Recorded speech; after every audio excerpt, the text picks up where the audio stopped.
This meeting is being recorded. Okay, Aswin, the screen is yours.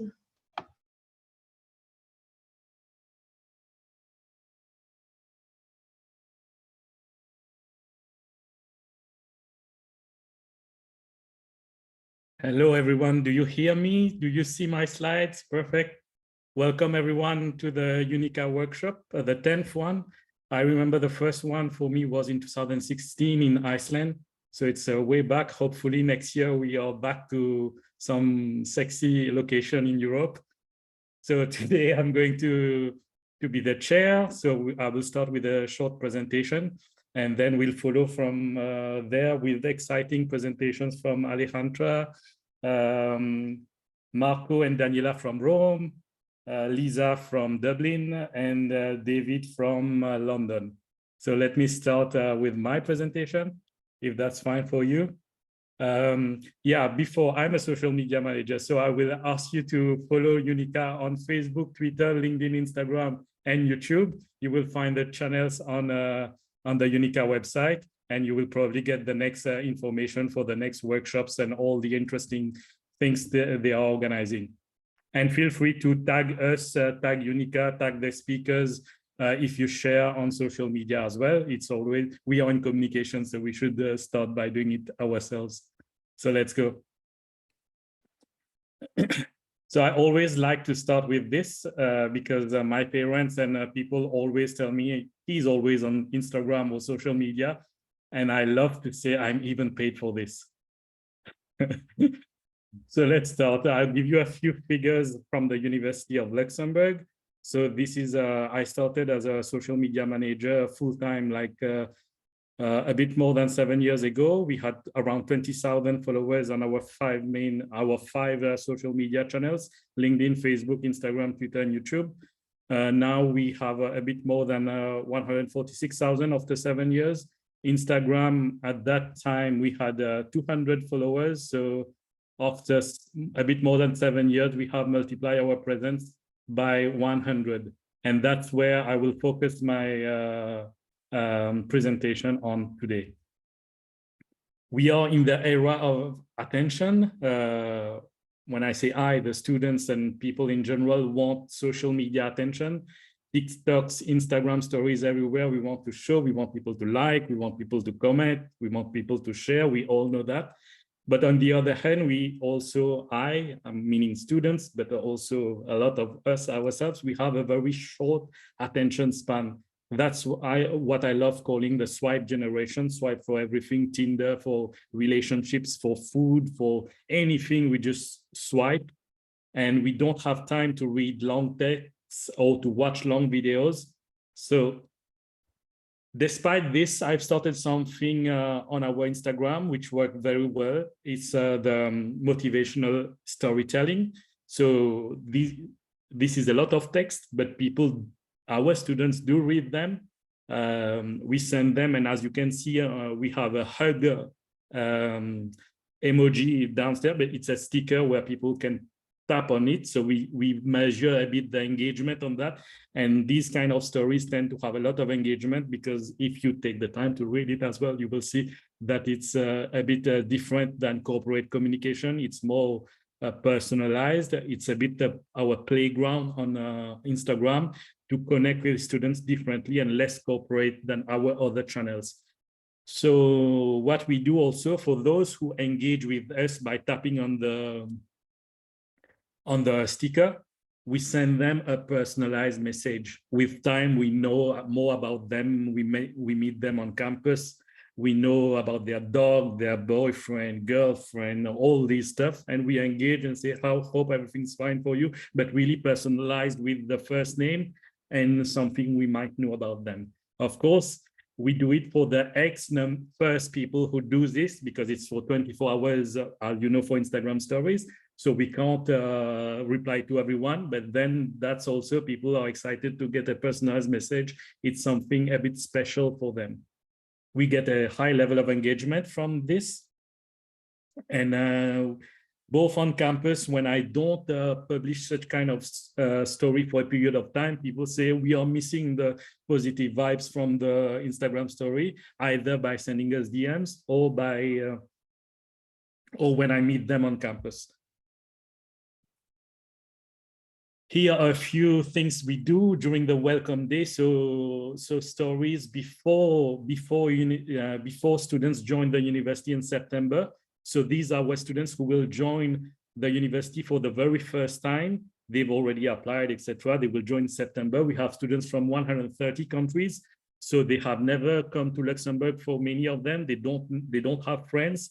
I'm myself a non-EU student in Metz, where when I came, I didn't know anyone. So from this experience, we create their stories, tag them for those who want. Mostly this year were videos, and then they started making friends before coming to uni. So they were already connecting, and when they come on our welcome day, where it's the first day of the university, they already have their peer groups. And some of them we meet at their graduation. They are still from this group that met during the welcome day. So you can check on our Instagram. We have a special highlight with all of this year's Instagram stories. I just put a couple of those here. The first and the third one are videos. The second one is a picture with a quote. More of these storytelling messages, personalized with also news and events happening on campus. The first one also acts like a teaser. You can see some flags. We tell them that these are the stories from prospective students coming in the next days. We don't share everything we have. Let's say we have 30 students to share. We divide it by the number of days prior to their event, and we share X stories per day so that we don't spam people, and still we have a consistent number of content for the days up to the event. Of course, when we get closer to the event, we tend to share a bit more. And then on the right-hand side, you can see the big day, that is the welcome day, and then just sharing things that we have received from DMs, also people saying that they are stressed to come to the uni, etc. So just telling them it's fine, it's not exam day, etc. So here, as we have talked before, the span of attention is very low. So we focus a lot on ephemeral communication, that is stories, etc. Instagram is our go-to channel. Stories are the place to be, as you probably all know. And we have different kind of stories, informative stories, listening stories, where we take the temperature, promotional stories to promote our study programs, sharing stories, use our students, our audience to share their content. As we mentioned before, they're also seeking attention. So it's also a way of playing with that attention seeking and use that in a very, let's say, safe way, not in the bad way that we would engage about giving attention.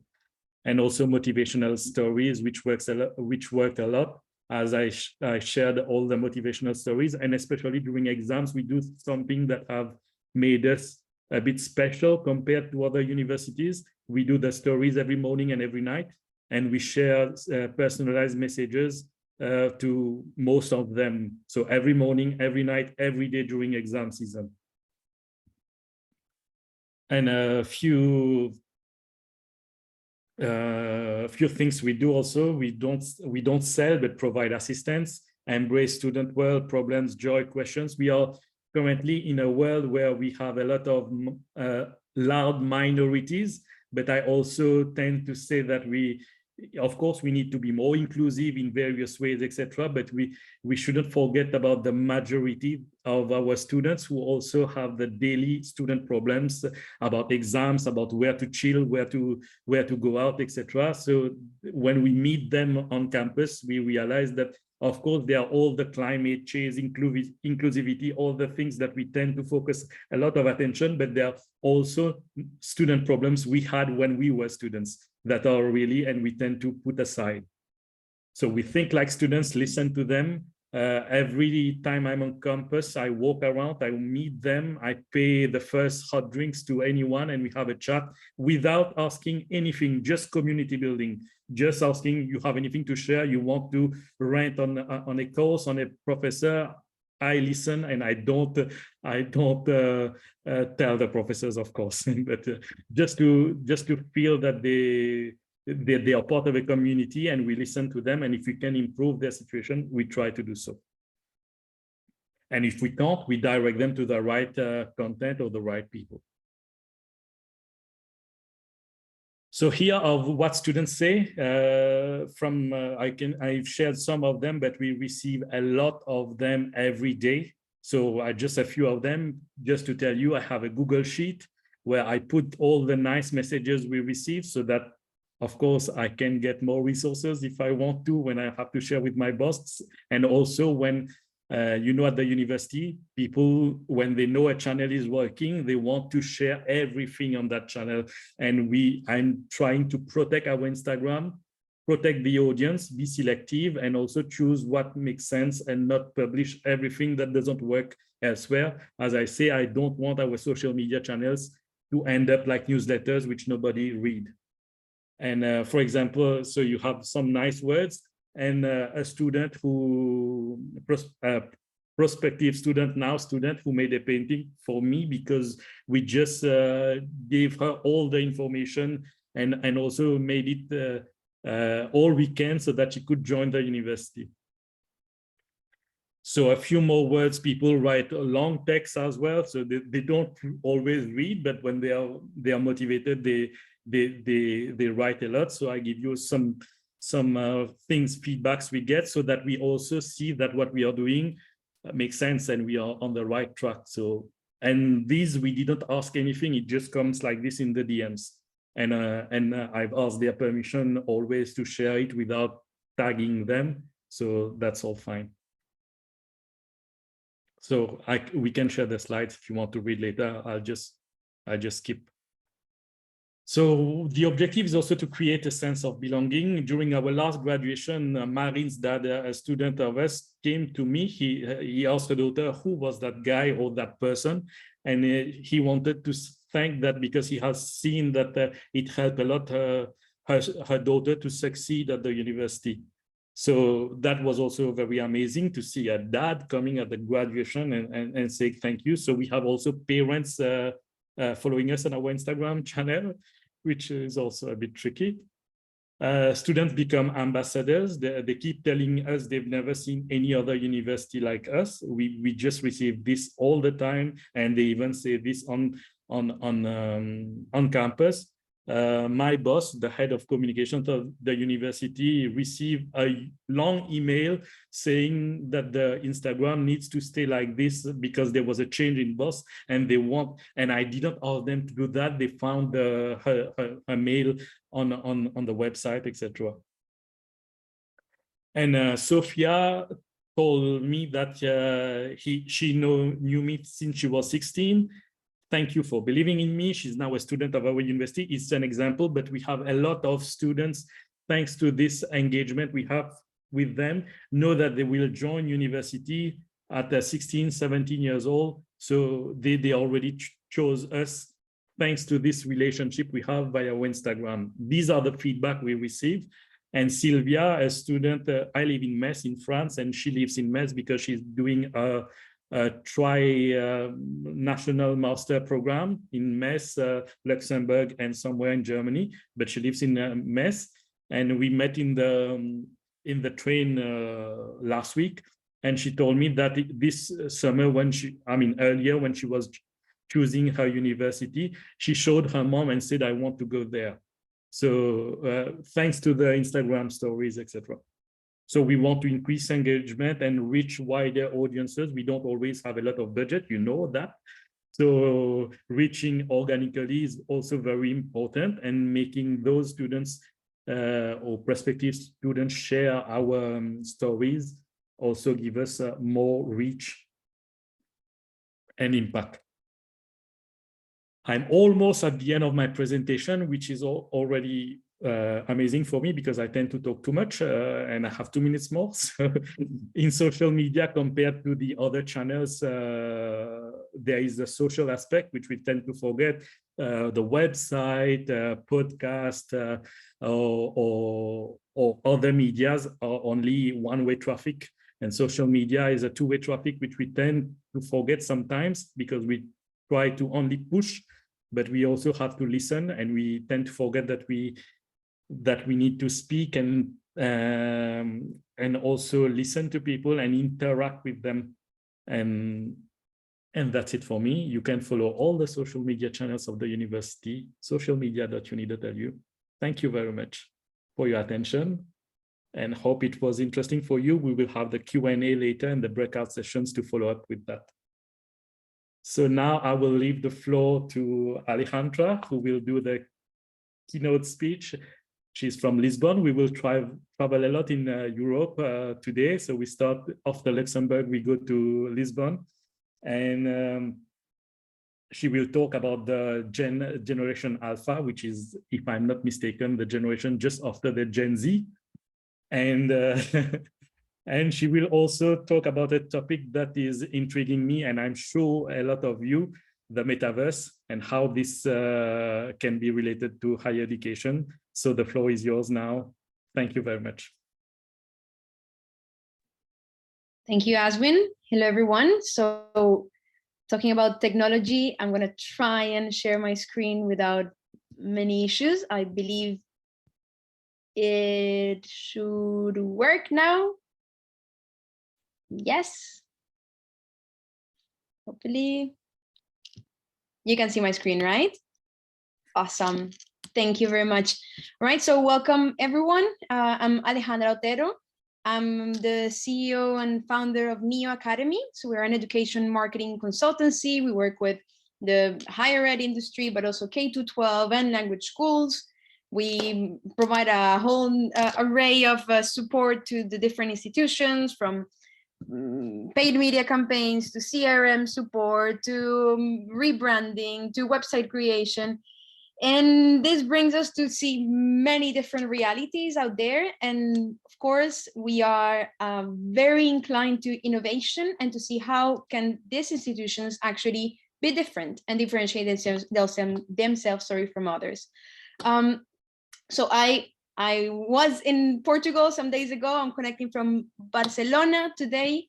A beautiful day here. I hope it's not too cold for anyone else wherever you are. And if you bear with me, I'm going to try and be very concise today in two topics that, if you don't know about them, it's time to get to know them, because whether you want it or not, they're going to be knocking at your door very soon. So today's keynote is, we've called it From Myth to Opportunity: Why Understanding Gen Alpha and the Metaverse Matters. We're going to go first about Gen Alpha. I believe some of you have never heard this word. As Aswin said, it's the generation after Gen Z. We're going to deep dive a little bit more and understand the intricacies of that generation, but also a topic that has been very much present in social media, especially since Facebook changed its name to Meta, and it's the Metaverse. So here we go. Let's dive. Welcome to Generation Alpha. For some of you, this might not be anything clear.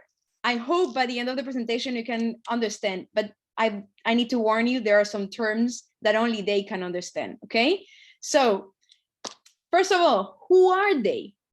What are the demographics? So these kids, because they are kids still, as we said, they are the generation after Generation Z. That means that the oldest Gen Alpha were born in 2010. So they are 12 years old, soon to be 13 in a couple of weeks. That generation is going to be, by the time it reaches full capacity, is going to be the biggest generation we've ever had. And try and think of something very important. Who are the parents of Gen Alpha? Well, millennials, okay? So this is the reality. Who are they? They are extremely tech savvy. Try and give a magazine to any of these kids, and what are they very likely to do? Swipe, as Aswin was saying. So thank you, Aswin, for presenting already some of the aspects that actually are a reality for Gen Z, but much more for Gen Alpha. This generation is very impatient, as Win was mentioning it. Attention span, it's extremely reduced. It's the YouTube generation. They want to watch instant content. They don't want to read. They want to have information immediately. And if they don't get it, goodbye. Next, I go to the next source, which would give me instant feedback. Okay, so then we'll think about that for education purposes, because that means that if you are not there when they're looking for you, you're gone. Next, I go to the one who's always available for me. Okay, these kids are all about being on social media to the point that they're recording their whole life there. So for some of us, it can feel that it's extremely intrusive. For them, if they're not recording everything on their phones, it's like they're not living a life. They need to share everything. They follow, they abide by whatever the people on Instagram or on TikTok do or say. There's a lot of issues related to bullying, of course, because as they are there in many different circumstances, they are also extremely sensitive to what is shared about them, not only to what they share. So it's a very positive and outgoing generation, but at the same time, it also has a lot of intricacies to understand what we have to do from a higher perspective to also protect this generation, okay? Remember, they're still kids. So they are very much connected to VR headsets. They are gamers at heart. That's how they spend their time. They're playing, they are encountering people in the metaverse. We're going to talk about that in a bit.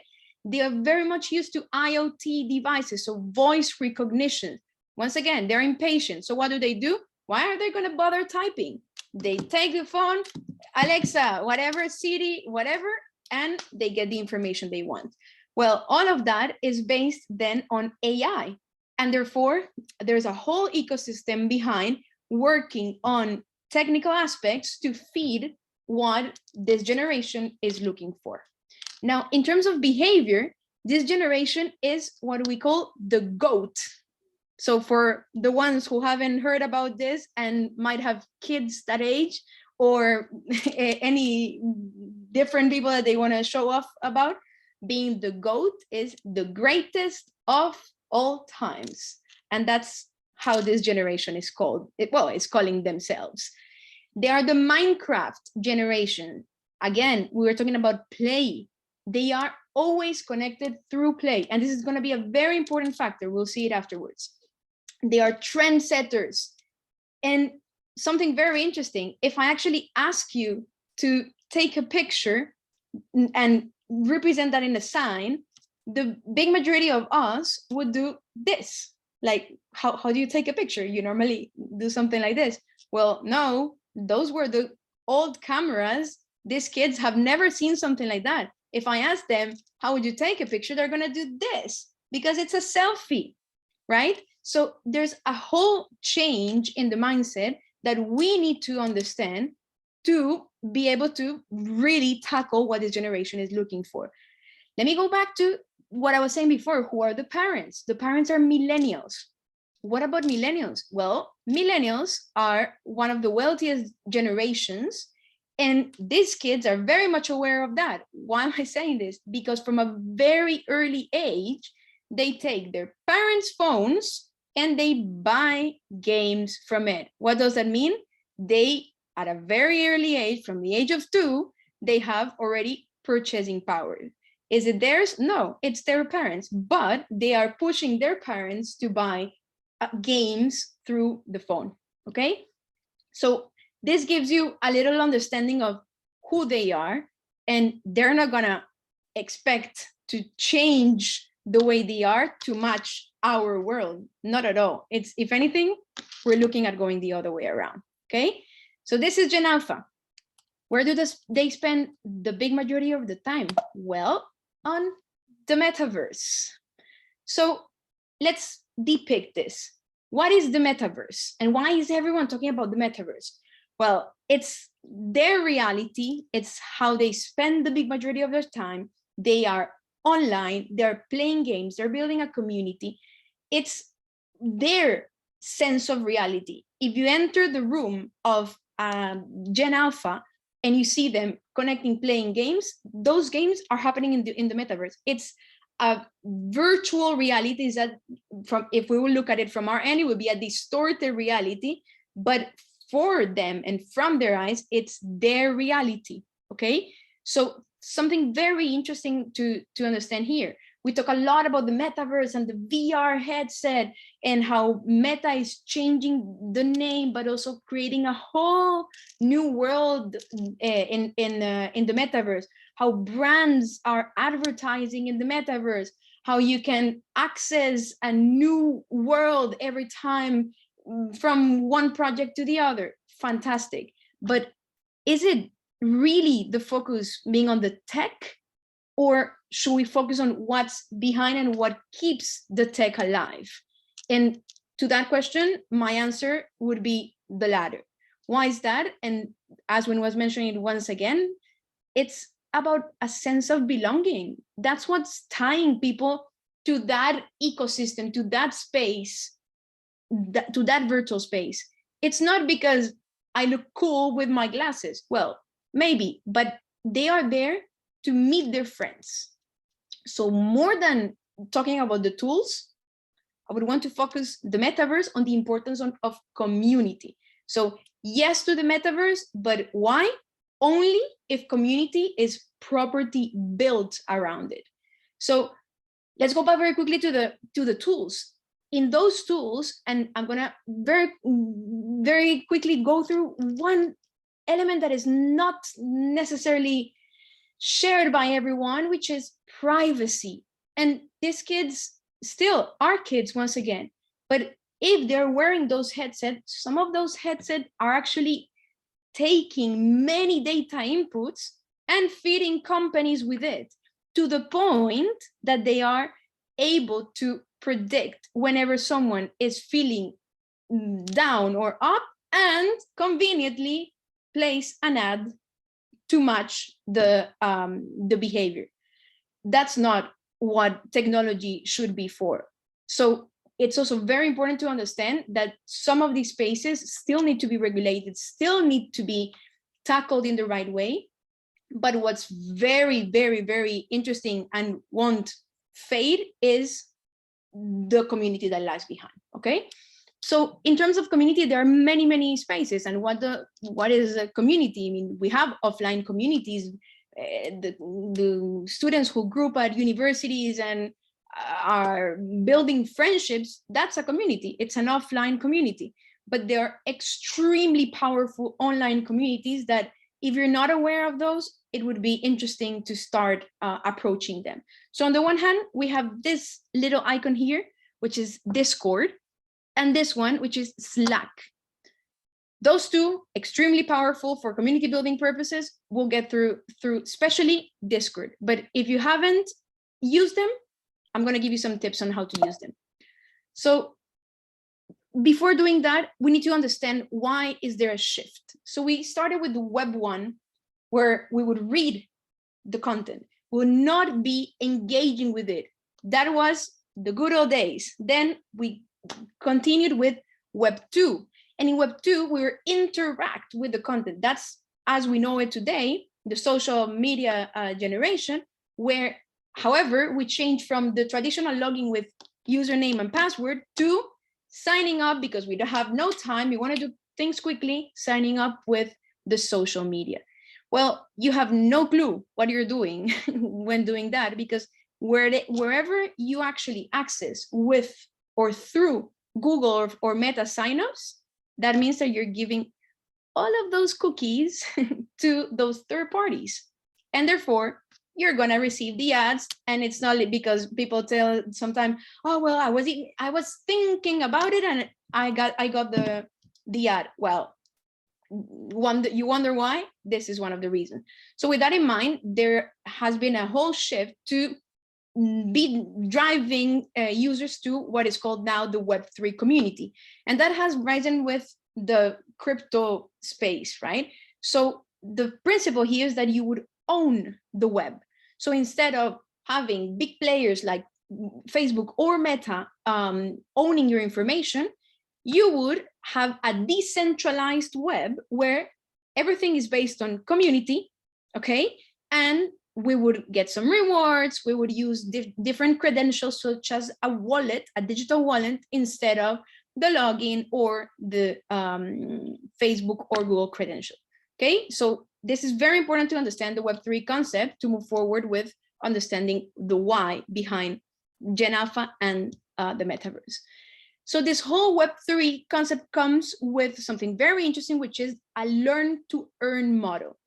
So this is gonna sound quite disruptive if you're part of an institution, because this is happening already, okay? So it's a dramatic shift compared to the traditional equation where students go to university and pay to access courses.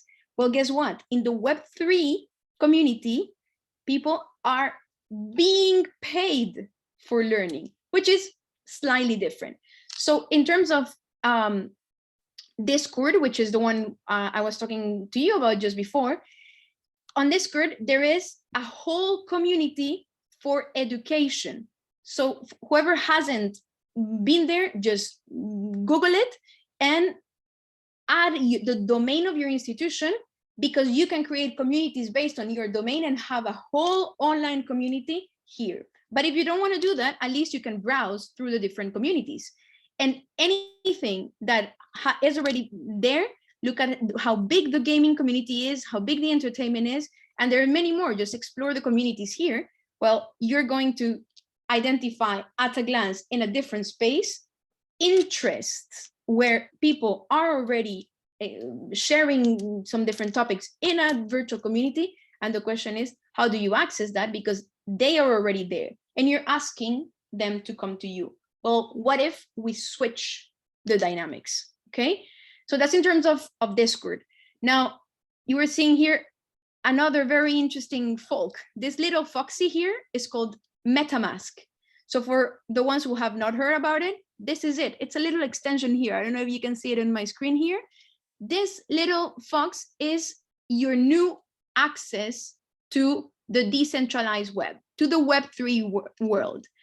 By using this little fox, what happens is that you are able to connect with privacy, okay? So I will no longer explore who you are by your ID or different elements that enable me to tag you or do marketing in a certain way, but you would become an anonymous person browsing the web.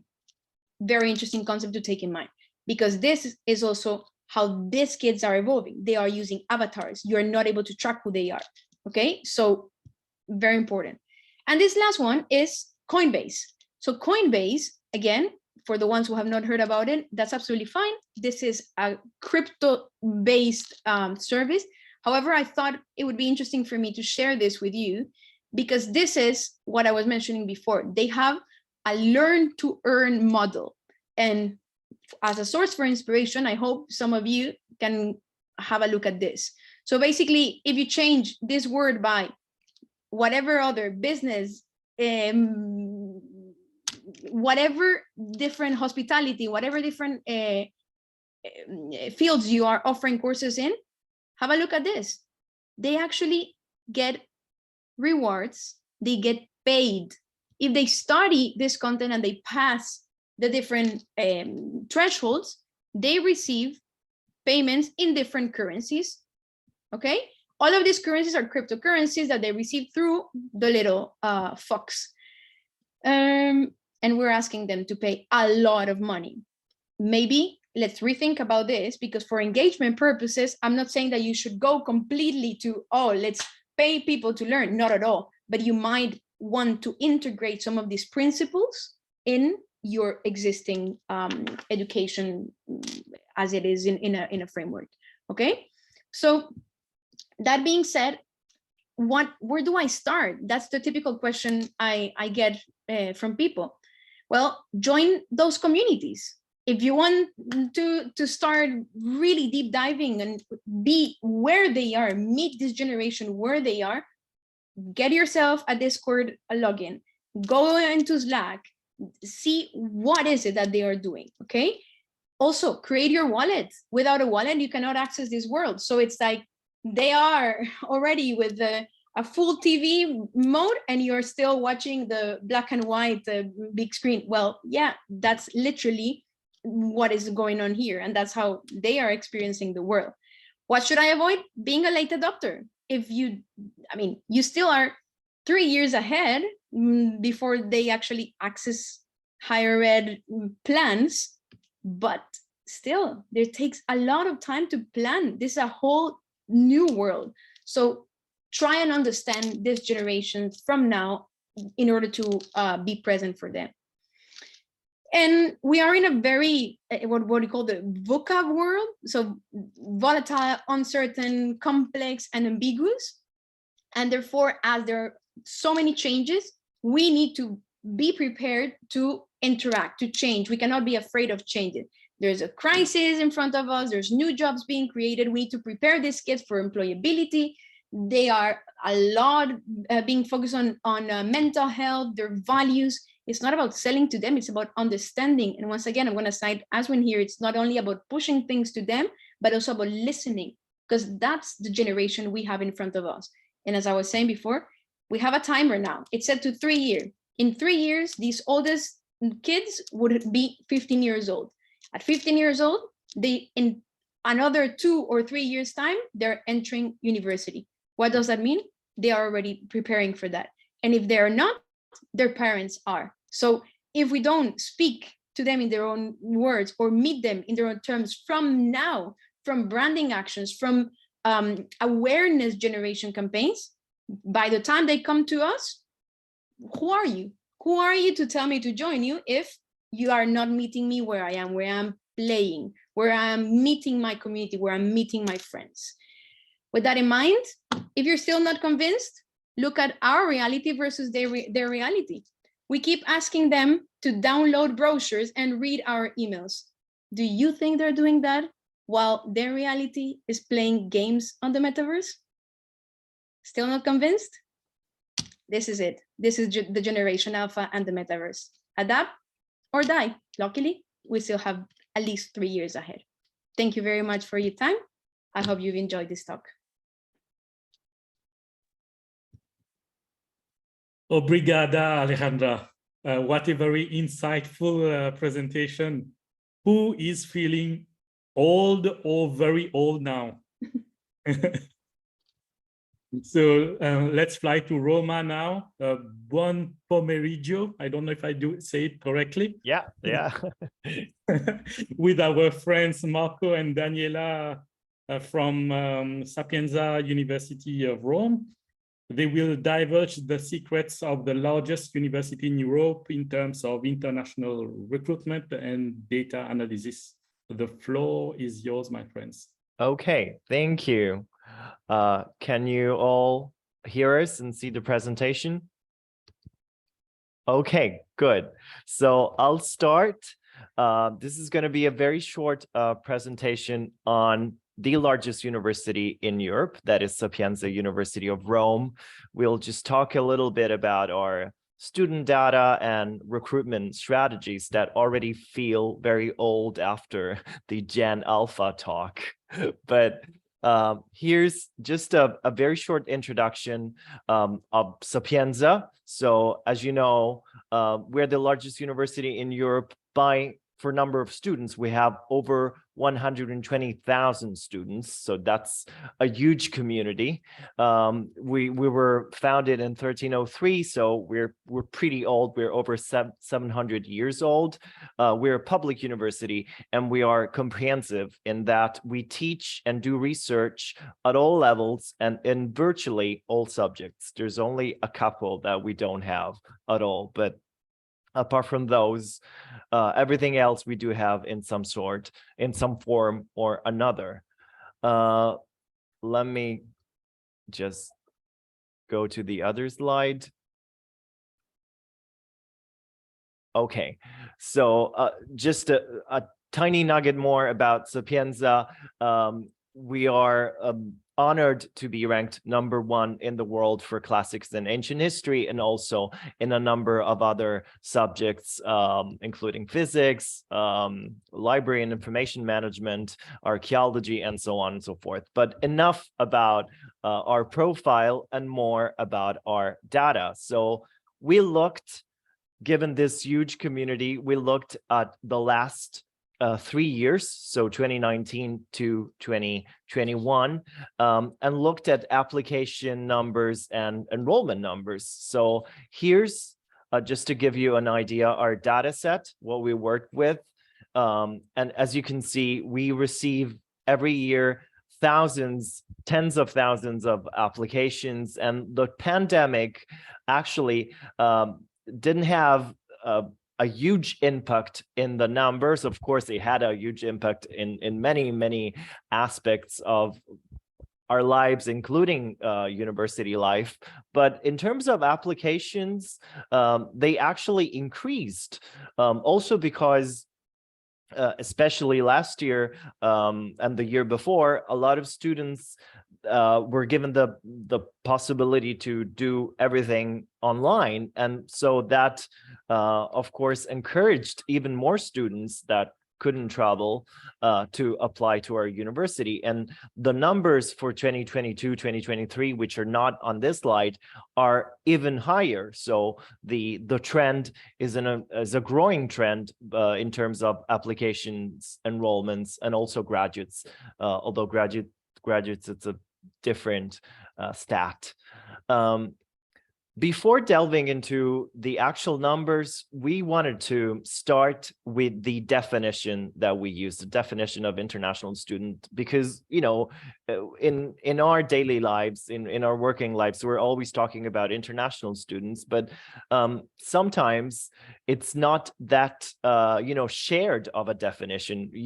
Each of us may mean something different by international students. So the definition that we did use for our little research, and it's also the one that the ministry, the Italian ministry, uses, for example, is that an international student is a student whose entry qualification was earned abroad, regardless of citizenship and nationality. And that's an interesting concept, because it means that for us, foreign nationals who completed their previous education in Italy do not count as international students, at least in this statistic.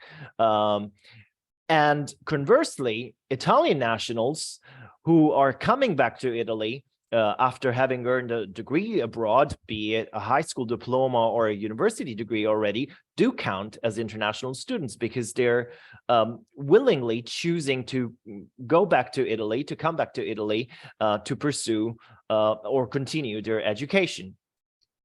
Here's just a few numbers of our student community and the percentages of, you know, international students with a foreign entry qualification versus students with a local entry qualification.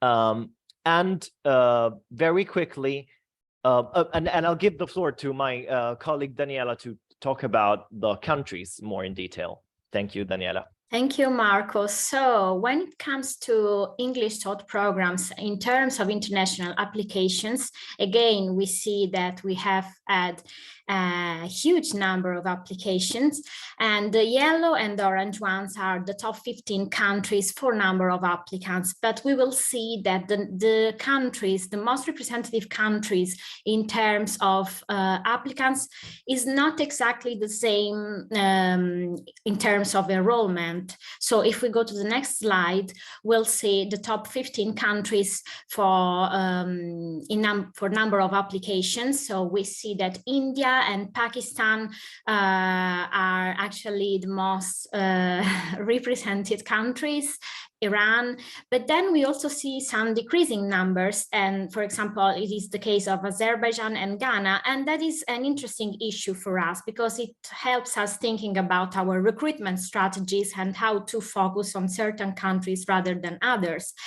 And as far as, so just to give you an overview, of course, most of our international students apply for a master program. The reason why is that because we have more English taught programs at master level than at bachelor. So this is quite an understandable reason. As far as an overview, a word overview, we see most of our students come from Asia, Europe, and then smaller communities come from South and North America and Africa. But when it comes to the trend of top 15 countries in terms of enrollment, we see that there is a slight change. So we see Iran is the largest international student community that we have in our university so far. India is actually decreasing. And then again, having Marco said something about Italy, Italy means students whose qualification comes from is an international qualification. So this is the Italian community represented among our international students. Then as far as other countries, it's quite interesting to see in the next slide the case of Kyrgyzstan. Kyrgyzstan is a very small country in Central Asia, but still the number of students is increasing and is really high in comparison to the overall population in Kyrgyzstan. That is also very interesting for our reports and for our strategies. As far as programs, the most chosen, well, we, as Marco said, we are quite comprehensive university. We have many disciplines, so our international students can really apply for any program, but the most chosen ones are European studies, fashion studies, and then a lot of engineering and business and management courses. Of course, our medicine and surgery course, which is entirely taught in English, it is quite attractive for our international students, but they are really applying in a comprehensive way, I would say. As far as language of instruction, no surprises, most of our international students decide to apply for an English taught program, but we see an encouraging percentage, up to almost 21% of international students choosing an Italian taught program. And we see here the countries which whose students choose mostly Italian taught programs. So we see Ukraine, Israel, for example. On this, just quickly, let me say that we do offer an Italian language course to all international students, regardless the program they are studying at. And that is to foster and facilitate integration. But now Marco will quickly tell you more about. Yes, I know we're running a bit over time, but if we could have just 2 more minutes. These are very quick stats about European students, enrolled students, and mobility students. As you can see, the countries are more or less the same, but of course, the percentage varies greatly between enrolled students from Europe and mobility students from Europe. And now very quickly, I promise just a couple of minutes. So these are our the main tools that we're using right now, but we'll be happy to talk about them and the data, of course, also in the breakout room, and also the difference we've encountered, and a lot of people, of course, everyone in the business has encountered between online and in-person event, which is of course very significant.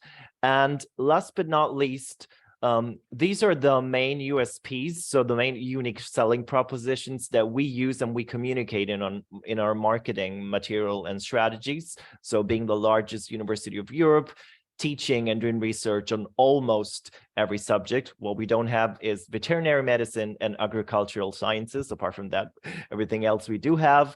The rankings, especially in classics, and being public and affordable, also compared to other public Italian universities. And on top of it all, of course, the location. So the Feel a Rome claim that we use. And finally, I will be super fast, I promise. Of course, in order to focus on our recruitment strategies, we surveyed our students, which is really helpful for us to understand how to work in the future. So we asked them, why did you choose Sapienza? These are the answers. So basically rankings, location, tuition fees, because we are able to offer affordable tuition fee thanks to our governmental funding. And then we asked our students to define Sapienza with 3 words. And surprisingly, we received a lot of positive connotation and positive feedback. So it's big, convenient, freedom, interesting, but we also saw like disorganized, chaotic, and we went into depth about it because we realized that for many international students coming from smaller environment, it is really challenging to choose such a large university with many locations, people, offices, and programs. And that's it. I'm sorry if we ran out of time. Thank you so much for your attention. And we will be happy to answer to your questions in the breakout room and now. Thank you. Thank you, Marco. Thank you, Daniela. Grazie mille, Daniela and Marco. This was a very interesting presentation as well. We have really a lot to learn from you, from your experience. I'm looking forward to the Q&A session as well. So now, Tranona Mike, Lisa, I don't know if I said it correctly. Oh, I'm very impressed. I did some homework. I am very impressed. Well, thank you. Thanks, Marco and Daniela. I'll definitely have some questions for you later on myself. Welcome, everybody from University College Dublin. My name is Lisa FLANNERY. I'm marketing manager and I'm one of a very small central marketing team. Fulcha. So what Aswin said was good afternoon, and now I'm saying Fulcha, which is welcome. This is a view of our campus looking across at Dublin Bay, and here's another view looking at the Dublin Mountains. So we're beautifully situated between the two. We are a large university, nowhere near as large as Sapienza. We are a research intensive university and we're highly ranked by QS and Times Higher. We have over 37,000 students from 152 countries, including 4,500 students at overseas locations. And in our most recent strategic plan, UCD has a goal to increase student numbers by 25% by 2030. So that growth is expected to come from a combination of demographic changes in Ireland, but also an increase in recruitment of international students. And unlike Sapienza, we're challenged in recruiting international students because students from outside the EU are required to pay significantly higher fees for studying in UCD than students from within the EU. So it is a challenge, but it's a challenge that we work to achieve alongside our colleagues in our UCD Global Unit, our global centres in 5 regions across the world, our student recruitment colleagues and colleagues representing subject areas as well. So we're a small central team, there's just 3 of us. And something to be aware of is that in a recent IDP Hot Courses survey of site users, they found that just 3% of site users were spontaneously considering Ireland as a university study destination. So that compares to approximately 30% for locations like USA, UK, Canada, and Australia. But on the other hand, we know from the International Student Barometer that a university's reputation and quality can outweigh its country as a point of consideration. So what can we do as a small central marketing team to raise that awareness and raise that consideration and get that cut through?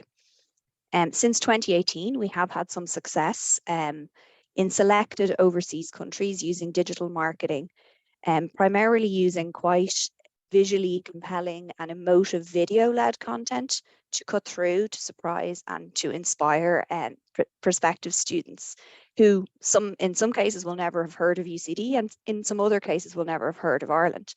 And I've asked Alexandra later on to pop a link in the chat to a playlist of some of those earlier campaigns that you can have a look at yourself in your own time.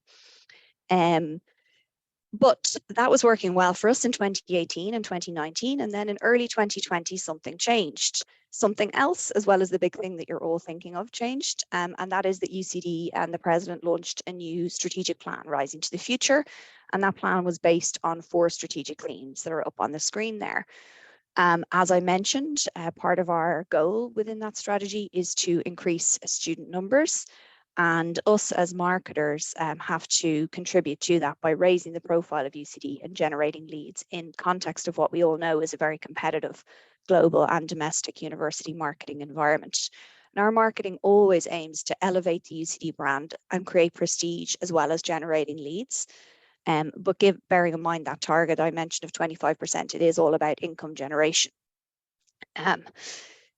So to do all of that, we also had a particular creative constraint, and that was that we were mandated to form our marketing around the concept of Rising to the Future, or the name of the strategy, and also to reflect the four themes within it. So that was a bit of a constraint, and we had some other constraints as well that I'll speak briefly about.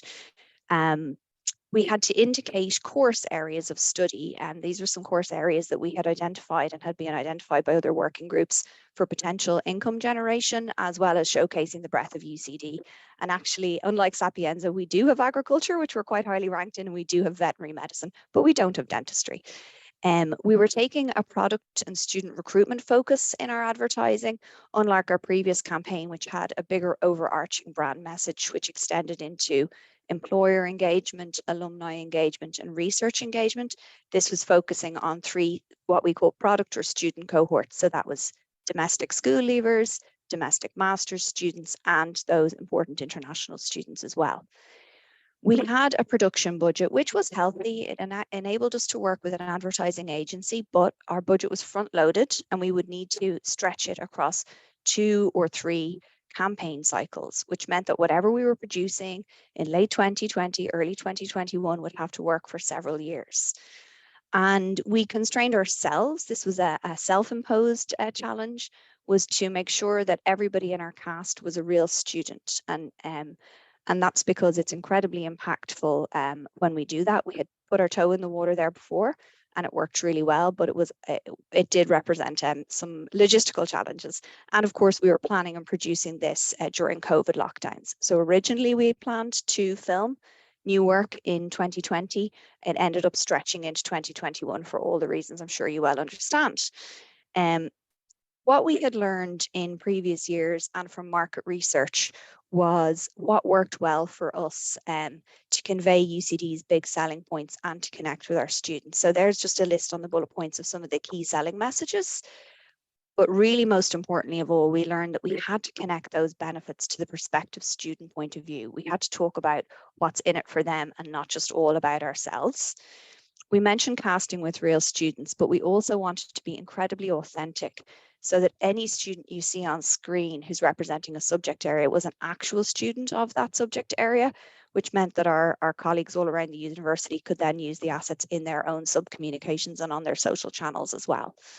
UCD is an incredibly diverse university and it's a very welcoming place, and we wanted our casting and the scenarios that the students were shown in to reflect that diversity as well. I mentioned before the importance of injecting emotional resonance and creativity despite all of the constraints, and the need to future-proof, and of course to protect our student cast, to think about their safety filming during COVID, but also ideally to give them some fun. So all of those constraints meant that we required quite a functional matrix of storytelling. So essentially we produced 3 60-second videos, 1 per audience cohort, and each of those videos were structured around 4 subject storylines, and the subjects, as well as representing those factors I mentioned before, also represented some of the themes. So that's incredibly logical. We were calling it like a Rubik's Cube, trying to organize all of those things. And that would be fine, but if you stay that logical, there's a risk of missing out on the emotional engagement. So how did we get that emotional engagement back in? Well, in each of the 3 videos, as I mentioned, there's 4 student stories shown, and here's just some examples of some of the student stories. And we see the students twice. We see them first in a UCD learning experience, and then there's a reveal of how that learning experience helps that student themselves to confront and embrace the challenges of the world and to shape change. So for our very career-focused international students and domestic master's students, when we see them again, we see them in their future career because we know how important careers are for them. So Mateus there in the top right, we see him working in a tech company, Oyam, bottom left, we see her working in an NGO, and I'm trying to remember his name, Victor, bottom right, we'd see him then at a cultural event, launching a report or a gallery opening, something like that. So that's for our very career-focused students. But time and time again, market research and from talking to students at an undergraduate level has shown them that their focus is very much on the immediate college-going experience. That's what's really, really important to them. With the exception perhaps of those few who are studying things like veterinary or medicine, where there's an incredibly precise outcome for their career. So we set both of these student stories, but the before and the after, both within UCD to showcase the experience in a lot of detail and what it's like to be on campus. So that structure made a lot of sense. It's quite logical. A reveal of the student's future, that makes a lot of sense as a thing for a university to do. And if we just stayed there, it probably would have worked quite well functionally. But would that be enough to cut through and to get noticed by students who maybe haven't heard of or don't care about UCD if they're seeing this video on YouTube or on Facebook or Instagram, or as a pre-roll on a video that they really want to get to? And we know that this is an exceptionally media savvy, thankfully not quite as media savvy just yet as Generation Alpha, but they're not far behind, and they're very heavily advertised too. So to do that, we needed to make really that emotional as well as that rational connection. So we tackled that through our use of modern cinematic production techniques. And if I can click forward there we are. So the cinematic production techniques really came to a head in the moment of reveal or transition from a student's now to their future. And as well as that, the narrative within the script, some quite lyrical language. We are Irish after all, we like our lyricism. The delivery of the voiceover by another UCD graduate, the editing and the use of music tracks, all layered upon that logic to create that emotional impact. And then we also used a little bit of movie magic to create the sense of a busier campus than was the reality when we filmed this in the summer of 2021. So this is our debate chamber. And in fact, that was only a quarter full. And we used some digital doubles in post-production to make it look more full. You might spot a couple of the characters repeated there. So the students actually were quite spaced out. It's not exactly Lord of the Rings production quality, but we are quite proud of it. And it did actually win a Creative Production Award there in Ireland last year. So what I'm going to do now is hopefully play one of these videos, and hopefully one of the UNICA people might just give me a shout and let me know that that's playing okay, please, and that you can hear it.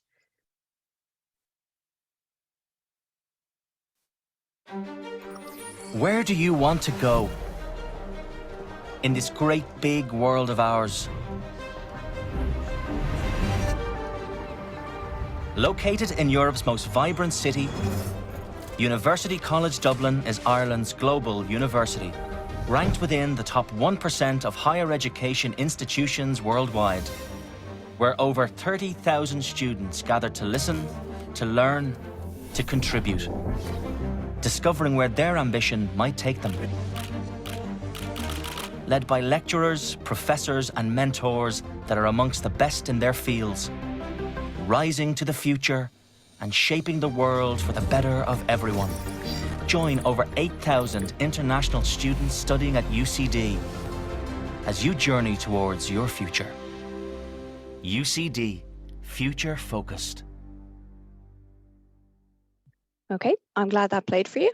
And I'd like to show you now just a little bit of feedback that we got from focus groups when we did this with prospective students after viewing an early edit. I won't go into all of this, but we were very gratified to see that as well as the key selling messages really coming across, the emotional impact and even the inspiration came across as well, despite all of the constraints that I had mentioned earlier on. For time, I won't play these, but we had, as you can imagine, some 10-second cut downs and even a 6-second cut down for YouTube. So the 10 seconds work quite well at an individual story level, the before and after reveal, and then we've one that's a bit more campus based. And we would have done this for all three audiences. Nope, there we are. And this is an example of some of the assets. So that one on the left is a digipole in Dublin city centre. So in Ireland, we use quite big media like radio, outdoor, print and cinema. We're not on TV. Whereas for our international audiences, it's very much digital, social and search-based. And we would have extended this messaging into new campaign landing pages, which brought those student stories to life a little bit more in testimonials and helped students along that user journey.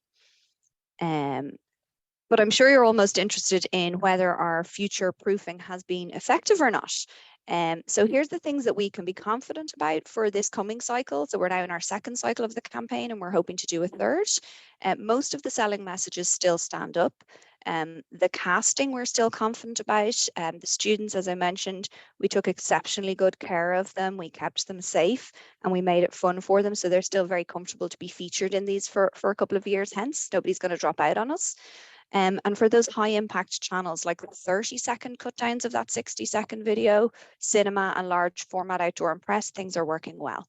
Things that require minor adjustments for this cycle are, for example, we didn't have TikTok assets for international before this year, so we've had to produce those. We're live in market this year in regions that we were never before. So we've localized not the voiceover, but the subtitles have been translated into local languages, as have the social copies around them for social media. And believe it or not, in Ireland, we have a new legislation that a certain percentage of our ads shown in Ireland need to be placed in Irish language media and voiced in Irish language. So we've had to do that as well for home. Things that are a little bit more shaky and will cause us some challenges are, we make this proud claim of being #1 in Ireland in the QS graduate employability rankings. QS themselves are winding down that ranking next year. So we'll have to reframe that message and rewrite and re-record our scripts.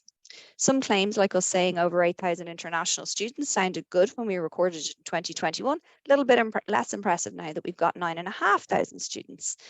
And our campus is changing rapidly, and it's even more impressive now. We have a gorgeous new accommodation area and village, which is really thriving. So it's kind of a missed opportunity to showcase that, because we're quite limited in the amount of ways we can cut down those student stories and those videos beyond the 10 and 6 seconds to freshen the campaign. And then a question we're asking ourselves, are these very impactful cinematic production techniques somewhat out of kilter now with the norms of how content is created and consumed on platforms like TikTok?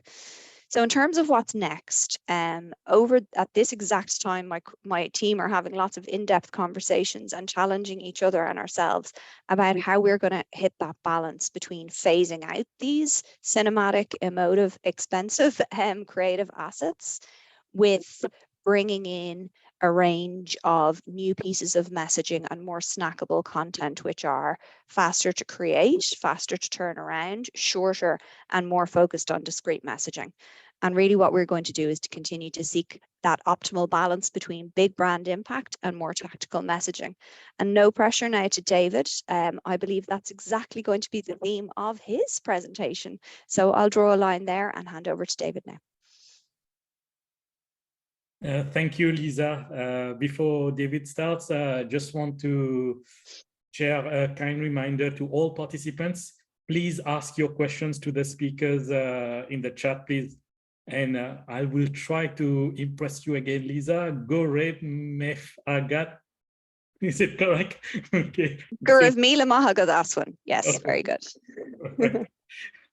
So now it's very easy, a short flight from Dublin to London. Good afternoon, David, and let's go. Okay, thank you very much and good afternoon. I'm glad I had an easy one for you to finish off on. Just sharing my screen now. And yes, thank you, Lisa. Very much was going to say the same thing, that hopefully what I'm going to talk about in my presentation ties in with the presentations that we've seen so far. Before I get into the presentation, just a quick introduction. My name is David Smith and I'm the Associate Director of Brand and Marketing at the University of East London. This is actually my 8th UNICA PR and Communications workshop. So I've been here since the second one in Ljubljana, attended many in person and met many colleagues face to face, and also now the 2 virtual ones of these. So if that wasn't making me feel old, the presentation on Generation Alpha has made me feel old. Certainly a lot to kind of reflect on and take away there, and I'm sure a lot to discuss once we get through this last of our panel sessions. So yeah, I'm going to be looking at content marketing and really looking at how we as brands, as universities, as institutions can connect with audiences through inspiring and authentic brand-aligned digital content. So it's really about how we talk about ourselves without selling. So the whole point that Aswin made in his presentation around empathy marketing is a really kind of key point that I'm going to run through. So first of all, just starting off with a definition of content marketing. And there's a lot of definitions out there, but this one really kind of stood out to me. I think it's a viable source, and it's also quite robust in terms of a definition. So content marketing is a strategic marketing approach focused on creating and distributing valuable, relevant, and consistent content to attract and retain a clearly defined audience, and ultimately to drive profitable customer action. So there's a lot in there, and what I've done to start off this presentation is to really kind of break that down into the different component elements of content marketing. So as you can see, kind of breaking down that definition, you can see that content marketing really does range from being a very strategic element of marketing activity, focused on content creation and distribution, segmentation, but also return on investment. And I think that theme's kind of come through, particularly at the end of what Lisa was talking about in the last presentation. So what I'll do for this first part of my presentation is just go into a few examples, a few models that can help us to really deliver some of this in the marketing activities that we're doing within our universities. So first of all, what do we mean by strategic marketing?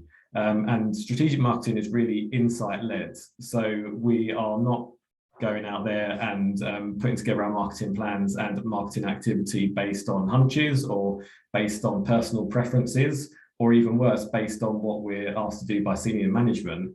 We're doing it based on insight. So we're looking at what's happening in the external environment from a political point of view, from an economic point of view, also understanding what our competitors are doing, and understanding what impacts on the behaviour of the people that engage with us as brands, as institutions, as universities. So starting from that point, and then also understanding what we're trying to achieve with our content marketing as well. So setting out objectives. And obviously we want people to engage with our content, that's a given. But what do we actually want them to do on the back of that? And that links very closely to that point around return on investment and being profitable in the approach that we take to content marketing. And then audience as well. So the whole left-hand side of this is really kind of the kind of key part that brings us to our strategy. So understanding who we're targeting and the segments that sit within that. So I think it's really important that we appreciate and we understand, and I'm sure everyone in this workshop does, that not everyone is a consumer of everything. So it's quite interesting sometimes when you ask a product owner, who's your product for? They'll say it's for everyone, and they genuinely believe that there's a market out there that everyone's going to want their product. But that's never the case. This isn't for everyone. And if it is, you're producing something that's not going to be exciting for most people. Really understanding who your product's for, who your brand as a university is for, is really important to be able to target them with your marketing activities. So for example, the people that are going to be interested in the courses at my university will be very different to the people that are interested in the courses at Lisa's university, and I'm sure that goes for a lot of other examples that we've got from the speakers and the attendees of this workshop today. So once you've really drilled down into the strategic marketing approach for your content, then tactics, actions, and controls follow, and I'll unpack some of that as I go through the subsequent slides. So really taking a look at content distribution in this slide. So understanding now that you've identified who your audience are, what you want to achieve, what your strategy is, now choosing the channel to get your content out to your audience. And there's kind of 4 different examples here: paid, owned, shared, and earned. And that's really the kind of media mix that we generally work with. I think we've talked a lot today about social media, and I think really that sits on the paid side and the shared side. On the paid side, I think it's a really useful channel and a really good way of getting in front of people that have never heard about us before. But really thinking back to the presentation around Generation Alpha, are they really paying attention to adverts? I'm sure that there is some awareness from them or some kind of skepticism about brands that pay for advertising. And if they're anything like me, you do kind of get blind to it after a while. So whilst there is value in that, there's also limitations. On the shared side, social media are a really good channel for getting your message out there, your content out there to a wider audience through people sharing it. And I think that's a really important part of the media mix for content strategy, is really how making it shareable, making it interesting to people that they do want to share it with other people and feel that warmth of giving something to someone else. And then you've got owned media and earned media. So owned media really important because it's the kind of media channels that you have the most control over, so you can do the most with. And I think some examples there in Lisa's presentation. But it's on your own channels and it relies on people coming to you or kind of having some pre-engagement with you. Whereas earned media really gives you that value of other people talking about the product, the service, the message that you're trying to get out there, and a really strong one. So you've got your kind of media mix there for content distribution. And then another important element of content distribution is the marketing funnel. And hopefully, or perhaps a lot of people on this call will have encountered the marketing funnel before and understand what it is. Really at the top, you've got awareness, a lot of different people that probably don't know about your brand. How do you get them to understand who you are, what you offer, and what you stand for as a brand and as an institution? And then once you've gained that awareness, it's nurturing them as a lead through the funnel. So drawing in their interest, then considering you as a brand to engage with, or even to kind of apply to as a university, and then through to the sales part of the funnel, which really leads you to purchase, which for us would be enrollment onto a course or something along those lines. So thinking about the media mix, but also thinking about the funnel can help you really identify where to push those messages out through. So for example, at the awareness stage, we might be using a lot more of the paid media channels, but the rest of the kind of media channels are really important. But as we work through the funnel, some of those own channels will be really important as well as we get more engaged with our customers who are our prospective students. I think this model is also really important for us to understand the point around the valuable and relevant content. So really thinking about what's going to help the people that we're talking to, the prospective students, at what point in their student journey. So if they're just finding out about universities, perhaps it's telling them what university is. They don't know that. They might be first in family to university, which is certainly a case for a lot of students that come to the University of East London, and helping them along that path rather than just saying, come here and study with us. Or if it's further down the funnel, it might be that they want to understand a little bit more about the lecturer they're going to be talking to, or the specific subject that they're interested in, and getting a really in-depth insight into that subject from the experts that we've got in our institution. So that's a really important part of the mix. And then finally, on the kind of models, before I go into a few examples, before I wrap up, is around brand positioning. I think this can really help with consistency in content creation. So thinking about what we're actually putting out there, we need to go back to that marketing strategy idea and understand what our customers want. And it's a really good space to be in between what our customers want and what we do best. If we're too focused on what the competition does best, or if we're not doing it as good as them, then we're not going to be focused on our customers and our specific segments of the audience as well. So just looking at a few case studies then, and starting off outside of higher education of content marketing. The first one, the Michelin Guide. So hopefully you'll all be aware of this, or if you're not, it is a guide that essentially awards stars to restaurants across the world. And it's a really renowned guide, but actually started off life, as the name would suggest, as a guide related to Michelin, the tire company. going back to France in the 1900s. They'd produced a guide to help their motorists find where they could find replacements or service stops across France. They found that no one was really engaging with that piece of content. It wasn't really useful to them. So they started to kind of highlight where you could find places to eat, places to drink, and therefore it became more of a restaurant guide. And actually then it turned itself into awarding stars to different restaurants, and now has become a piece of content in its own that really propels the Michelin brand far beyond what it had been before. So a very early example of content marketing there, I think, being really useful for customers. A more up-to-date example is Spotify Wraps. So Spotify, if you've got it, is a music streaming platform, and once a year around this time actually it gives its customers a kind of version of what you're seeing here, which is essentially this is what you've been listening to throughout the year. And it's a really interesting piece of content marketing because it's so focused on the customer. It's all about them. So this was all about me. These are all the bands and albums that I've listened to, and it makes me want to kind of reflect on that and to share that with my friends and really share the excitement about Spotify as a streaming service as well. So very shareable, very kind of relevant to social media. And then not quite as interesting, but another example of content marketing done well is Colgate. So if you're not aware of the brand, it's a toothpaste brand. But what they're doing here is they're not talking about their products and not trying to sell them up front. They're actually giving people some really useful advice about dental hygiene, answering questions that you would only otherwise find if you'd spent a lot of money going to a dentist for. So really kind of being useful, being relevant, being consistent with what the customer wants by providing information, providing digital content that helps serve them without selling. So really going back to that definition, I think each one of those examples covers off the core points of this.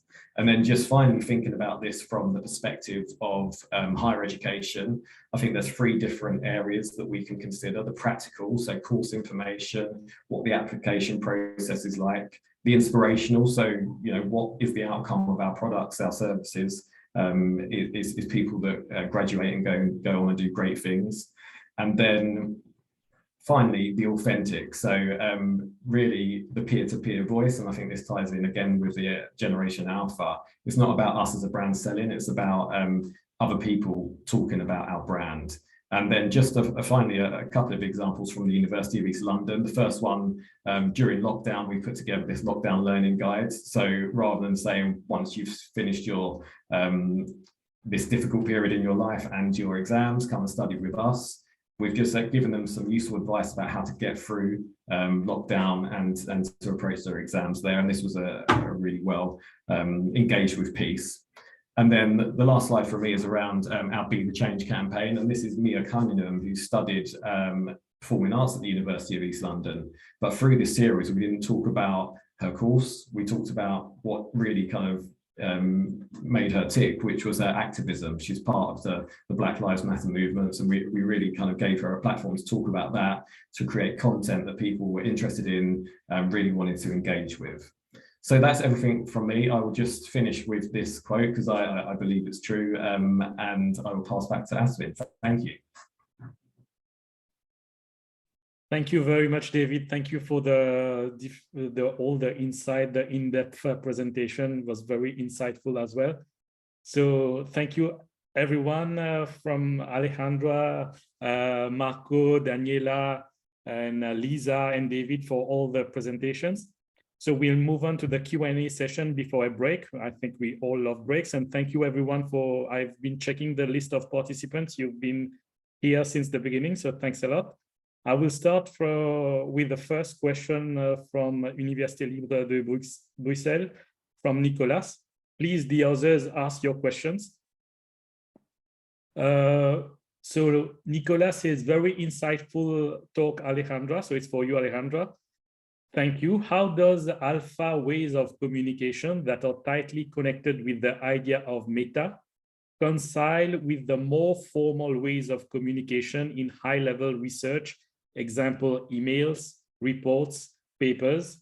At first glance, it appears that research will have to be profoundly rethought in the next decades to adapt to the new generation of researchers. Nicola thinks it's a kind of a gloomy future, which I share as well. So, Alejandra. Thank you, Aswin, and thank you, Nicola, for that question.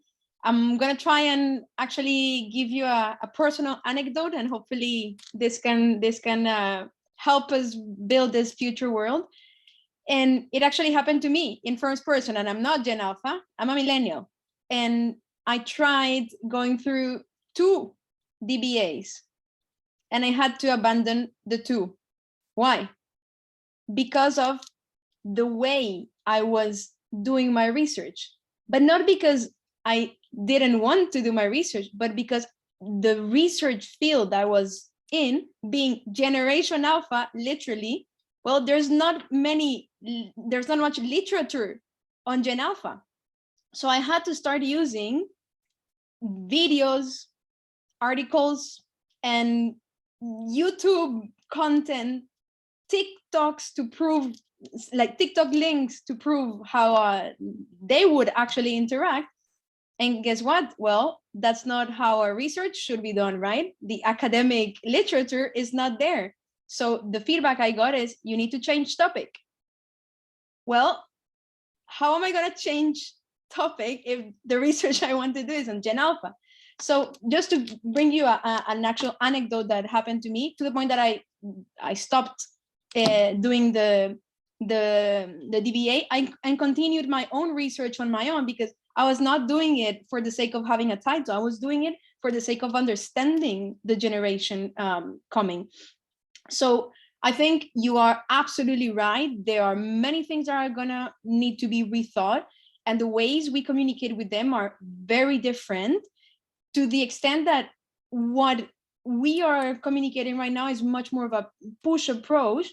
But if we go to what they are looking for, they're not even using Google, for example, to search. They use YouTube. And we are all about building our beautiful paid media campaigns on Google Ads. Well, luckily, YouTube is part of Google, but what if it wasn't, right? So there are many elements to think about in terms of communication, in terms of how, instead of pushing and trying to bring them where we are expecting, we actually meet them where they are.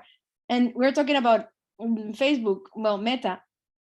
Why is it that they are not there? You're not going to find any alpha there. The parents are there. They are elsewhere. They don't want to share the same spaces. So this is the reality we have ahead. So very tricky in terms of communication, because they're still kids. So we're communicating with the parents, but having them in mind, because you need to start building awareness from now. And it's same in terms of research. If you are actually planning to research on this generation, some slight changes are going to have to come from the academic world. I hope I have answered your question there. Thank you, Alejandra. I see Nicola nodding, so I guess you answered his question. Okay, thank you. Perfect. I have a second question open to anyone, so feel free to jump in. So Anna says, hi everyone, this is a question for all my fellow university staff members. What is your opinion on schools in different countries joining forces to help promote each other through local traditional media exposure, for example, increasing brand awareness? Anybody wants to jump in? Maybe David or Lisa or our colleagues from Rome, Marco and Daniela?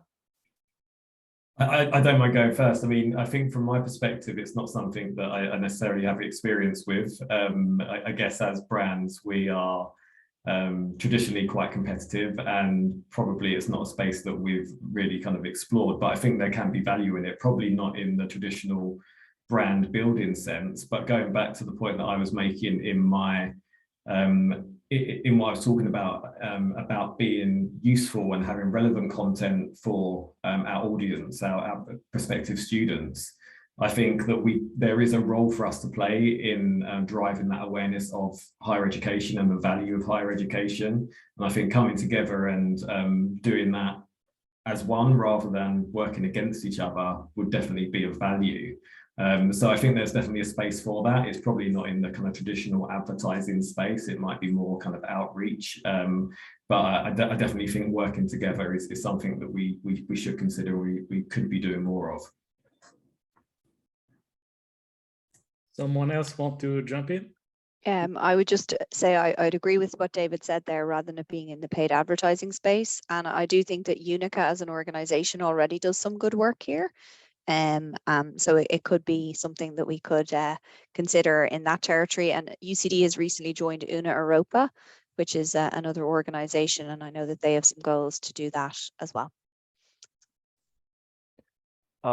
If I may add a little something, from our experience as a public Italian university, we oftentimes find ourselves within the larger umbrella of the governmental basically meetings, or where we present ourselves as Italian universities. And being public university, well, in Italian there's this phrase we say, sistema paese, so the country as a system. And being public universities, we don't actually compete against each other for the most times, but we try to, since each university has its differences, its strong points, or specializes in certain areas, we try to sort of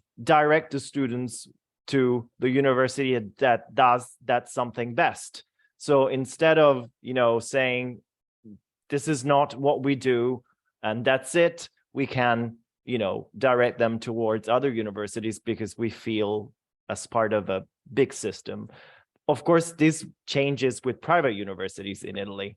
They're not as willing to do the same, but that's understandable. Thank you very much. So I will move on to the next and last question before we take a break. It's from my colleague from the University of Luxembourg, Anastasia. So it's for Alejandra again. Thank you very much for your presentation. You were talking about Discord as one of the places to be in the next 3 years to reach the next generation of students. There are indeed some universities present, like Michigan, Hawaii, Nottingham, Harvard Community, but also many universities related to video games, Overwatch, Guild Wars.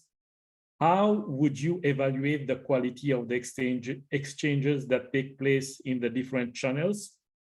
What content would be shared, and what would be the workload involved? Daily monitoring for a social media manager, she's thinking of me, daily animation of the community.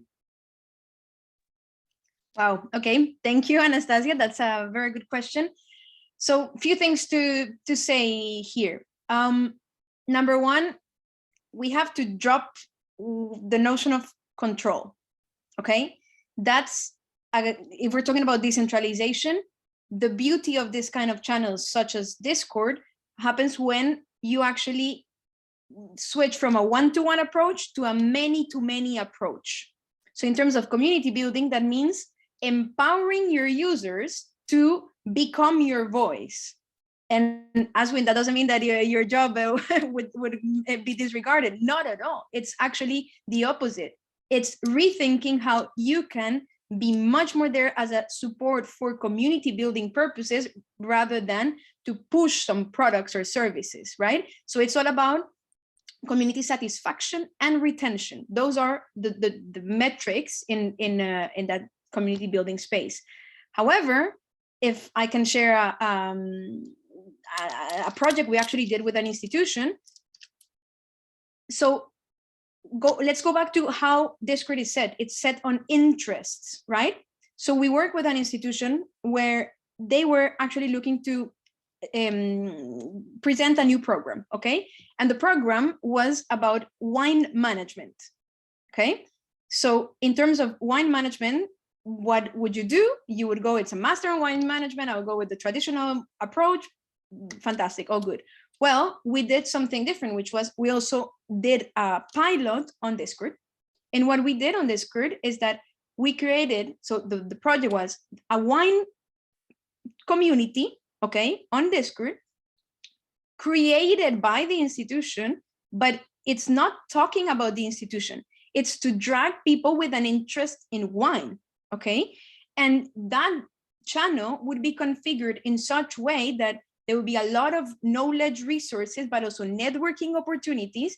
And as it happened, just one teeny tiny channel was learn more from an academic perspective. And if you're interested, there is this program which happened to be related to the interest. But in reality, it was about inviting professors to share their experiences, inviting professionals in the field of wine, inviting people who are just there for an interest. And that's a little bit difficult to measure from the marketing teams, because they're like, okay, well, what about my conversion metrics?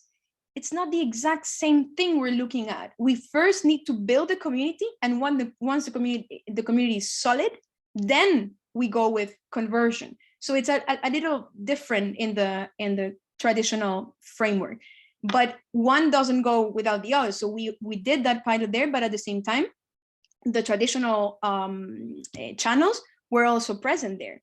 So it's a matter of not putting all of the eggs in the same basket and combining and measuring A/B testing, what works, what doesn't, what can we access there. Maybe it's for other purposes, maybe it's for guest speakers, maybe it's for other opportunities that may arise, but it's definitely a very interesting channel, not only for the gaming community, because remember that these people there are gamers at heart. I hope I have answered your question. Thank you, Alejandra. I see Anastasia nodding and putting the thumbs up, so I guess you've replied to her question. Thank you. Before we go to, you're welcome. Before we go to the break, I would like to remind all participants to stay connected, because you have already been assigned a breakout room. So please stay connected, and we will see you in 10 minutes at 10 to 4. Maybe Laura wants to add something before. Yes. Yeah, so now we are again recorded. So if you don't want to be recorded, just turn off the camera. Many thanks. I really hope your discussions were fruitful. And yeah, so this is the time for our wrap-ups from our report from the breakout rooms. And I would say that we start with a breakout room number 1, creating a community with the new generation of students through social media. So I give the floor to Aswin and Alejandra. Alejandra, you want to go first? Go ahead, Aswin, I'll compliment. Okay, I made a few notes. We talked, it was very interesting debate. We went from social media and not so social, but society in general, the new society.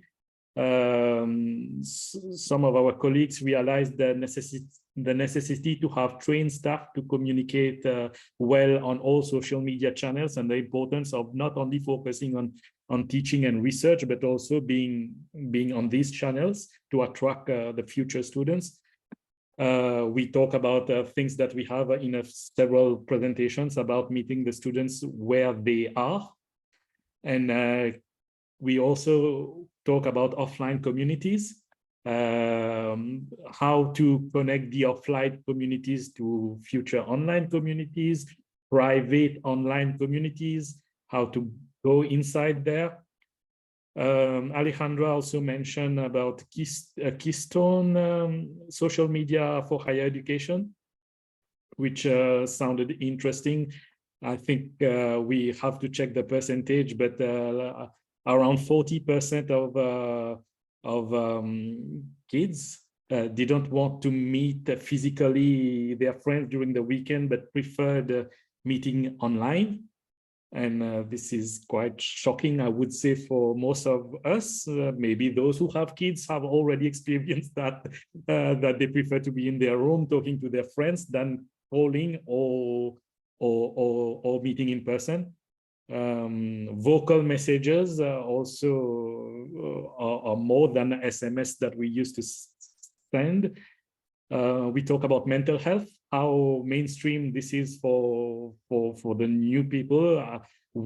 Our generation and other generations before that might have been uncomfortable, shy to talk about that. They talk very openly about that, and we have talked about the bullying online, psychological violence like bombing, ghosting, manipulation masters, combination of personalities behind pseudonyms. The same person has multiple pseudonyms on different channels, making us, for them, it's all part of their own personality. If you, I don't know if they have kind of multiple personality disorder that might arise from that, but it's a 360-degree individual. We talked about societal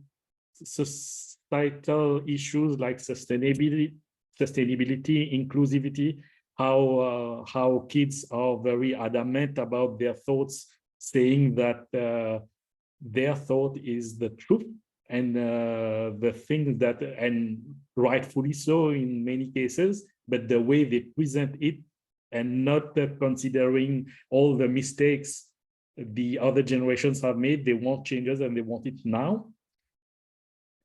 And also about the rankings, QS and Times Higher Education, including sustainability rankings.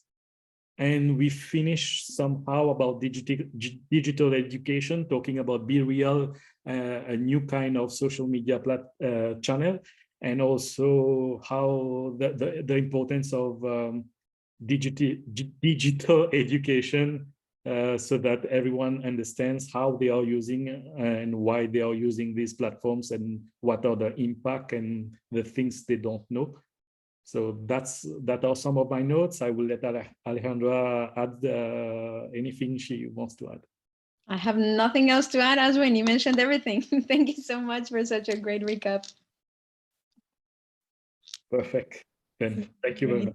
Thank you very much. And thank you very much for this session. It was very, very interesting and very insightful. Absolutely. Same here. Thanks so much, everybody. Thank you very much. And I suggest we go with group 2 now. Web-based admissions platforms and data integration with Marco Pietrangeli and Daniela ASTOLFI from Sapienza. I leave you the screen. Thank you very much. Okay, do you want to start, Daniela, or should I? Okay, I'll start and then you will like Okay. integrate, because I'll try to be very, very brief. So actually we started with platform, and the problem, the issue that we all encounter is that all our platforms, so recruitment, admission, and other platforms don't really communicate each other. There is no one like a single platform which helps us with data. So that is indeed challenging for all of us, no matter the platform you are using. Like some of us are using customized platforms, some are not, but still the problem is that each platform has its own life and does not really talk to another platform. And then we move to data analysis and how crucial data can be for the marketing and recruitment strategies. But again, the issue is that most of us don't really have like a data analysis, like an integrated data analysis activity in the office. So it's something you do in your spare time, but it is not really completely integrated in the workloads and in the things that you can daily in your daily routine. So Marco, please feel free to add. Yeah, absolutely.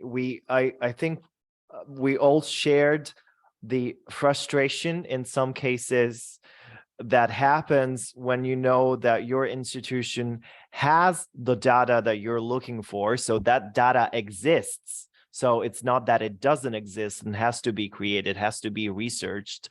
It exists, but it's not perhaps coded in the way that it should be, or it's not available, it's not accessible, it's not readable.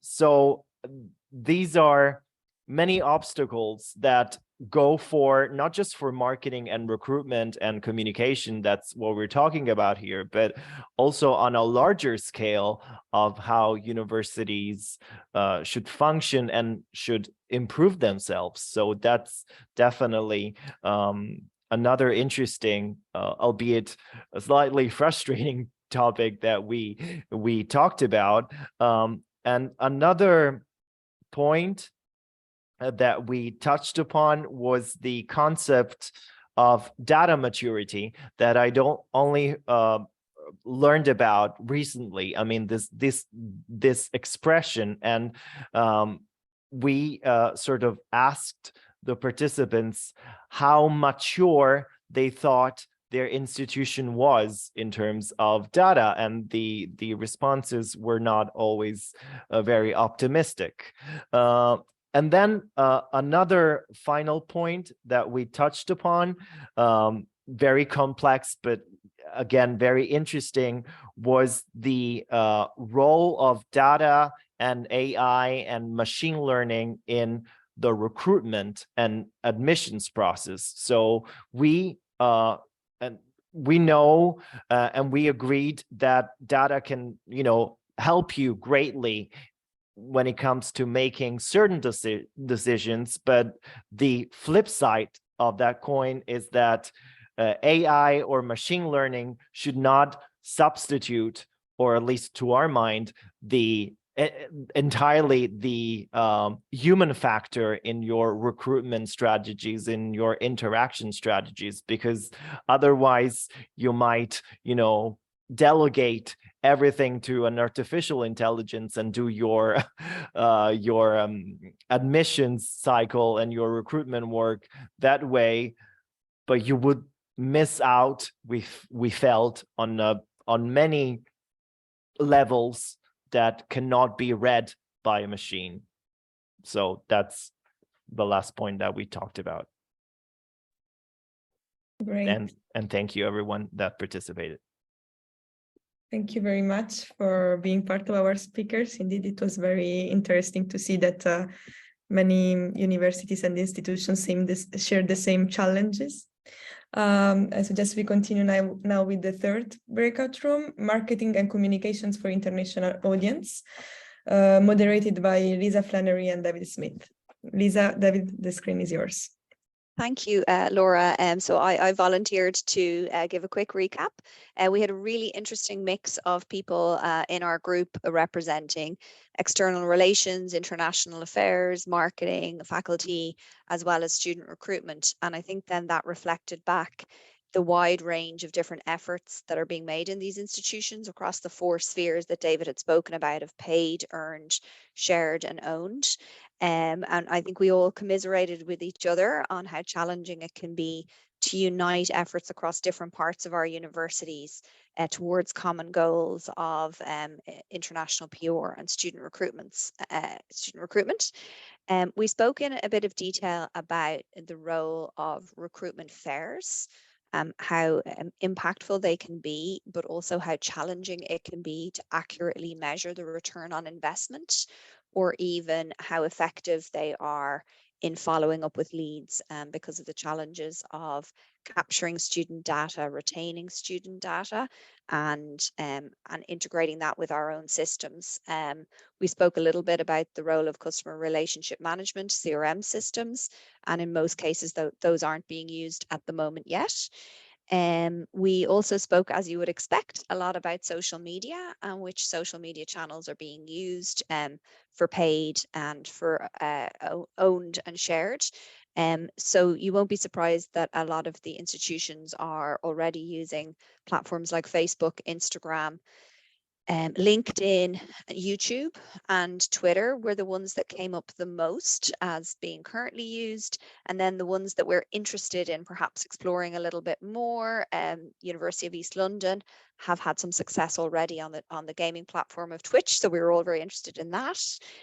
TikTok is one that came up as one that we're all interested in, but there are challenges around resourcing that accurately in terms of expertise, youth, if we're honest with ourselves, and the amount of time that it takes to succeed on that platform. Mastodon came up a little bit as a potential alternative to Twitter for those who may wish to move away from Twitter, but that has some quite important functional considerations in terms of who's the data owner and what that means for what you say and how you speak on that platform. And then the other one that's been talked about a little is the platform of Be Real, which is proving quite popular among younger students and younger people these days. So that was where we ended up, unless I'm forgetting anything, David? All very comprehensive. Thanks a lot, Lisa. Okay, thanks very much. Thank you very, very much to the speakers and to our moderator. Before giving Aswin the final words, I kindly ask you to fill in the evaluation form of the event. This will help us to improve our future events, and also stay tuned because we will share with you the recordings of the event, but also a report that we plan to draft and write with the speakers and the moderator. So again, thank you very much to the speakers and to our great moderator. Aswin, the final words are yours. Thank you very much. Thank you very much, Laura. Thank you, everyone, for your attention. Thank you to the speakers. I think you can relate that this is a very interesting platform, that we've learned from each other a lot. And this is something that we should be ambassadors, I would say, within our universities to see the importance of that. I remember myself when I started in 2016, I was very shy when I went to Iceland for the first time for UNICA, and I saw Jon, how he at that time was impressive in his way, and I said maybe one day I will do that. So today I've been sharing this, and I'm very happy and honored UNICA have made this happen. But what I wanted to say also is that over the years I've learned a lot via UNICA, via the various presentations, and also it has acted when we had our in-person meetings as a therapy, in the sense that for people who have not worked in universities but coming from the private sector, it's also a huge shock to come into the academic world, but exchanging with universities 800 years old or like ours less than 20 years old, and seeing that to some extent we still have the same issues is also kind of a therapy. I will not take a lot of your time. We are on schedule. We wanted to finish at 5 p.m. and it's 16:57. So thank you very much. Have a nice evening, and hopefully next year we see you in a nice location. Have a happy holidays, and thank you very much. And keep connecting and keep being ambassadors of this platform. Thank you very much. Thank you very much. Thank Have you. a great evening. Thank you. Thank you. Thank you. Thank you very much. Thank you. Thanks, everyone. Bye. Thank you all. Bye. Bye. Have a great week Thank ahead. you. Bye. Thank you very much.